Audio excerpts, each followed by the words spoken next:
My name is Adenrele Sonariwo. I am a gallerist based in Lagos, Nigeria.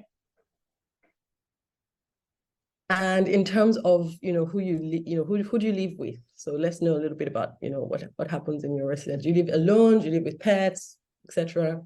I live with a lot of art. I like that. Yeah. Okay. Okay, and then can you share like a day in your life? Like what does a typical day look like? What time do you wake up? Or what time does your alarm go off? Because I know that's different from the time you might wake up. I actually don't use an alarm. My mind is actually, I'm just wired like that. I wake up around 5 a.m. every day. And I would lay in bed for a little bit. About 5:30, I'll go to the gym. By like 7:38, I'm back at home, spend some quiet time. And then I'm in the gallery at like 10 a.m., 10:30, 10:30. We open about 11. So a lot of the work I do in the gallery, it depends, it varies. Depends on the season we're in, whether we're preparing for an exhibition or we have a bit of downtime. A lot of admin work, lots of emails, planning of shows. We also have guest visitors, people that are collectors and friends that visit. So that sort of engagement happens throughout the day. I think about 6 p.m. We close at 6 p.m. and that's when I sort of give myself a very sort of hard stop as well. Like I have to close from work. Very rarely would I communicate with my team after 6 p.m. And it depends on the day, really. Sometimes I come back home. Sometimes I, I have an engagement, a dinner. It just depends on what I have planned in the evening. But most times I really prefer to just come back home and just unwind. Okay. And in terms of, okay, so it sounds like you start very early and then you have like a slow morning into the day, and then it's like very hardcore for like 7 hours, and that's it. You just shut up at 6 p.m. I try to, yes. I That's try to. amazing. I don't seem to be able to start off, but I'm going to start to do something I think in. it took a lot of um, discipline to get here. Also because I say to my team, I don't think like we're saving lives, like we're not like doctors. So we need to just find that balance that works and allows us to be effective. So um, I know that sometimes if I stay a little bit over 6, it's also because they don't want to leave because I'm there. So I try to just leave even sometimes I leave before 6 so that they can um head home and get some rest for the next day. Oh, good. And so that's like Monday to Friday, or I guess it's Monday to Friday. Oh, actually, no, the gallery is closed. Is the gallery open Monday to Friday? Monday is like self-care Monday. Okay, I was gonna say the gallery is yes. I was gonna the gallery is not open on Mondays. Gallery Yeah. is closed, but I still keep my even on Mondays. I still keep my routine in terms of because that's I wake. It's like a in born alarm clock. I think I had it Okay. when I used to work in corporate America, like because I had to wake up very early. Mhm. I sort of just stayed with me. So even on Saturdays and Sundays, like I might not get up from my bed, but I'm awake at like 5 o'clock, 5:30. Weekends, same thing. On Saturdays, I still go. We go into the gallery. I go into the gallery, and then weekends are a bit more social. So you probably have another exhibition, some other galleries in an exhibition opening out. I would probably stop there.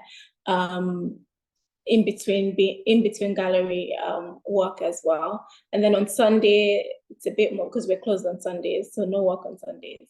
I'll go to church, spend time with family, catch up with friends. And it just varies on who's doing what and what's happening.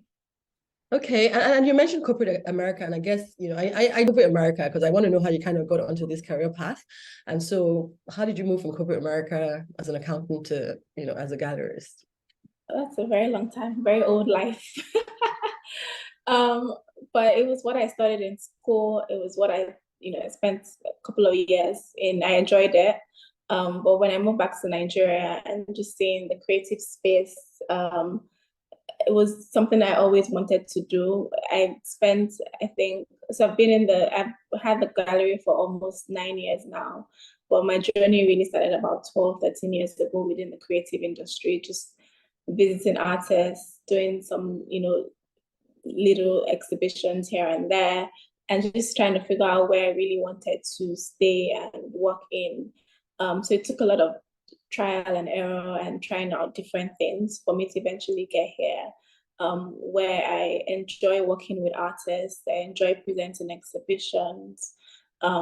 It's been a long sort of journey, but I think it was easy for me because I've always sort of had that creative traditional background. I just needed to find where I would want to stay and enjoy. I think I'm doing that right now. Yeah, I mean, I'm also a chartered accountant. I studied life as an economist. Well, I'm an economist, but I trained as a chartered accountant, and this was corporate London. And I think it was also that sense of actually, this isn't for me. And it's that navigating the path of saying, okay, what exactly can we do? And how do we solve the problems in our environment? So you talk about loving your job. What do you love the most about what you do? And what are the most memorable moments in this 9-year, 12-year time span? I love my job because I get to work with so many different creative people, like the artists. Most importantly, they are really the core of what anybody in the art business does. Like without the arts, what are you really doing, right? So I enjoy working with artists. I enjoy visiting their studios. I enjoy, just learning about their mind, what is important to them, what are they trying to pass, what sort of issues are they trying to tackle, that sort of thing. So I spend a good amount of time with artists, and that's the part I enjoy most. There are obviously other aspects that are not, but I would say that's probably the best aspect for me. But there are other aspects that it's not like I hate them. It's just I don't enjoy as much. I also enjoy I won't say the process, but the final exhibition when we've done all the really hard work and having people come into the space, engaging with the work. I think that's actually exciting to see just the different perspectives when people walk into the space. I also enjoy that aspect. Yeah, no, I think it's good to have a content because, they're part of, I love researching, right? But you can't research all the time because you also have to run a business, right? And so there are parts of the business side of it that are not necessarily as enjoyable. Some of it we try to outsource, but it's that sense of a day doesn't always include just the fun bits of it. You have to include things that don't enjoy as well. I don't like paperwork as well. So that is, and we have to do a lot of paperwork and, and then. So just tell us something. So you've spoken about what you like, being in Nigeria, being in the Nigerian space. And as you know, Sahara Centre is really about, how do we use the creative industries to navigate and to create change and to amplify change. So I guess I want to know, part of what you're doing, how does, what keeps you awake at night, or, what influences your work in terms of the Nigerian condition, because there is the Nigerian condition that we're all trying to address in some shape or form. When I saw that question, I was like, nothing keeps me up at night. I go to sleep at a certain time every night. Sometimes it shifts, but I don't think I'm like not sleeping, we do a program called the Young Contemporaries every year. It's our sort of social impact program. And for me, it's understanding that there are people from different communities that just need opportunities and just need the right skills and the right resources. And that program for me I say it's one of the most important work I get to do every year. It's us sort of really, we bring together artists from different backgrounds, different communities, giving them that access that they would not necessarily have had. And just figuring out a way for us to be able to contribute to their creative career. I want to say like over 200 artists have gone through the program. My hope is that, they are the impact that we're making in their lives or that we're contributing in their lives. We can obviously use it in a way that is also impactful to people around them. They are using their arts to raise issues about very important topics. They're bringing perspectives that are unique, and for us, and that's our foundation aspect. The gallery also then has a bigger role in ensuring that we have public engagement. We're able to present it not just locally but also globally with our gallery in Rele as well. And for us, it's giving this artist the platform that they need and helping them to project that. So I feel for me that is, if anything, the program is really super important to us, and we've been doing it for the last I think we're in the ninth edition now, and it's our way of just contributing and giving back to the art space. And so what does social change mean to you? Like when you think about societal change or changing our society, what does that mean to you? I think it's making impact in the lives of people. We've definitely identified how we can make our own impact. And I think that more people or more industries, like whatever industry that you're in, um, beyond just being a business and making money, you have to sort of figure out a way in which you can contribute to the society. Some people do it, through the community service project. Some people, it's sustainability, it's some sort of environmental awareness. Like different people have different things, right? For us, for me, and our social impact is just trying to contribute as much as we can to the lives of the artists, the young artists around us. Also, when we go into Ekiti, a strong sort of community involvement part of it for us. We have the artists just go out there into the communities and figure out, like, you have to come up with a way of giving back to the society. You've come to, as you know, Ado Ekiti is like this, they have this nice, we go there every year because it's just nice for creative. It's this, the environment is very serene, they have the mountains, they go hiking, all those things. And I'm like, we've come into this environment for 3 weeks, for 1 month, we just don't want to leave, having experienced, what this community has to offer. We want to be able to give back. So every time we go there, every single one of the cohorts, they have to sort of figure out a way to give back to the community. So for me, social impact is just ensuring that you're creating change or you're impacting the lives of people wherever you find yourself.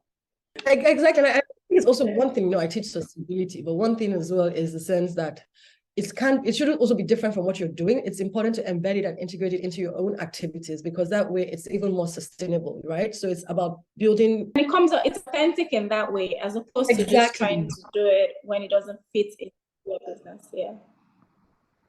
Exactly. Okay, so we're wrapping up a bit now. I think the last couple of questions, and I think for me it's the question of, you're very inspiring. You're doing so much around the world, and I'm inspired by your story. I'm inspired by your journey from secondary school to how things have navigated. It's just really nice to see how you've done it. But I want to know who inspires you, like anywhere in the world, who and why.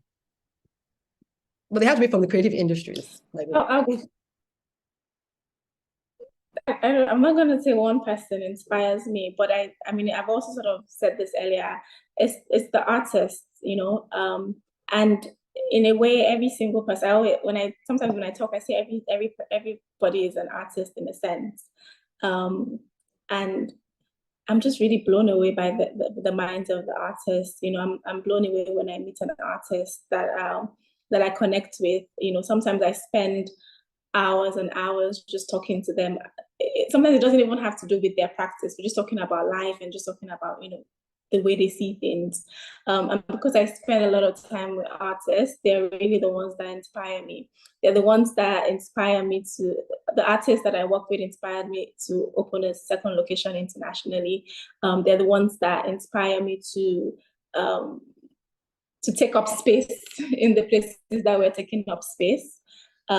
It's because of them I do what I do. So I don't have one artist, because that would just be me being biased. But I promise you that I'm inspired by creatives, I'm inspired by artists, and I love spending time and listening to them talk. And it is really what inspires me to do what I do. What does it mean? How do you navigate the business of being in the creative industries? Because I think that's something that I know many people within the industries, particularly those that are practicing artists, right? Those of us that are supporting their activities are different. How do you navigate that, success in the creative industries? What one tip? I mean, in terms of navigating, I'll just say be true to yourself. Like, you just need to keep being authentic. Because I know that there's so many things out there that are very fast, and you're so quick to want to jump on it. But regardless of where you find yourself, I just believe in just being persistent and being patient, and being authentic and not going against your values or what you believe in. And eventually the world will catch up to it. So you might be in a place where you feel like, you're not where you want to be. But I believe in just being authentic and being true to yourself. Your gifts would always make room for you. So just stay the course. That's very powerful. And I followed someone called Jesse Itzler, and he spoke about the president of Coca-Cola saying it takes 8 years to build a brand, right? And many people think, it's just a flash in the pan. They really wasn't here yesterday and she's here tomorrow, and you don't realize that it's taken 12 years, right, to get to where we are now. Okay, so my final question to you is, if you weren't doing what you're doing, which you love so much, what else would you be doing? What career path would you be in another world? I'll be a singer. I always say that there's a reason why God didn't give me a good voice, because I would just be like bouncing out I'll just be singing everywhere and be this diva that, I think there's a reason why I don't have a good voice. I wish I could be a singer in my other life. Yeah. Thanks, Rele. Thank you, and well done with everything that you're doing. Thank you for inviting me to be a part of this. All righty. Take care. Bye. Bye.